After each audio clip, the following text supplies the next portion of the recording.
வருகிற சட்டமன்ற தேர்தலில் போட்டியிடக்கூடிய வகையில் ஒரு மாபெரும் கூட்டணி அமைத்து அந்த கூட்டணி கட்சியில் இடம்பெற்றிருக்கக்கூடிய தலைவர்களை எல்லாம் இங்கு அழைத்து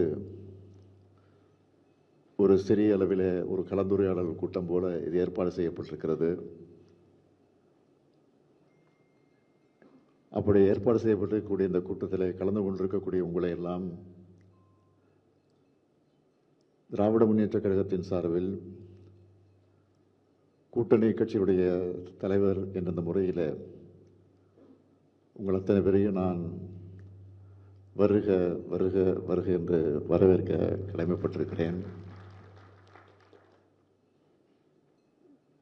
நடைபெற இருக்கக்கூடிய இந்த தேர்தலை ஒட்டி நாம் அமைத்திருக்கக்கூடிய இந்த கூட்டணி புதிதாக அமைக்கப்பட்ட கூட்டணி அல்ல. தொடர்ந்து 2 நாடாளுமன்றம்,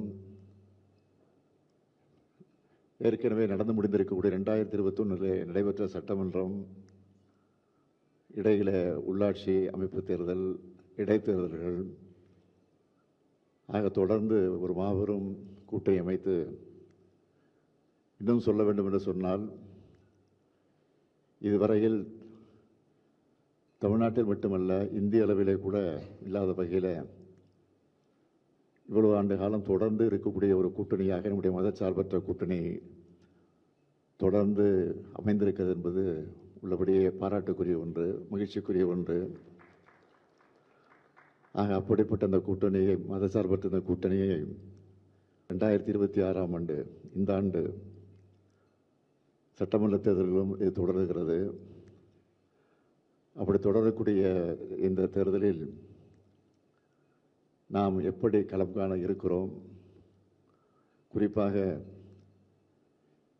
ஒவ்வொரு கட்சிக்கும் எவ்வளவு இடங்களை, எண்ணிக்கையில் எவ்வளவு இடங்களை வழங்குவது என்று கலந்து பேசி, அதைத் தொடர்ந்து எந்தெந்த தொகுதி என்பதையும் அது குறித்தும் கலந்து பேசி அந்த முடிவு எட்டியதற்கு பின்னால் இந்த கூட்டம் நடைபெறுகிறது. இந்த கலந்துரையாடல் கூட்டத்தை ஏற்பாடு செய்திருக்கிறோம். எல்லாவற்றையும் மறந்து இந்த கூட்டணியை நாம் அமைத்திருக்கிறோம். ஏற்கனவே இருந்த கூட்டணியை விட இப்பொழுது இன்னும் சில கட்சிகள் சேர்ந்திருக்கிறது என்பது உங்களுக்கு தெரியும். இந்த கூட்டணி வெற்றிகரமாக அமைத்திருக்கிறோம். ஆக அப்படி அமைத்திருக்கக்கூடிய இந்த கூட்டணி கட்சியினுடைய தலைவர்கள் எங்களுடைய அழைப்பை ஏற்று வந்தமைக்கு நான் மீண்டும் ஒரு முறை என்னுடைய இதயபூர்வமான நன்றியை தெரிவித்து என் உரையை நிறைவு செய்கிறேன். நன்றி, வணக்கம்.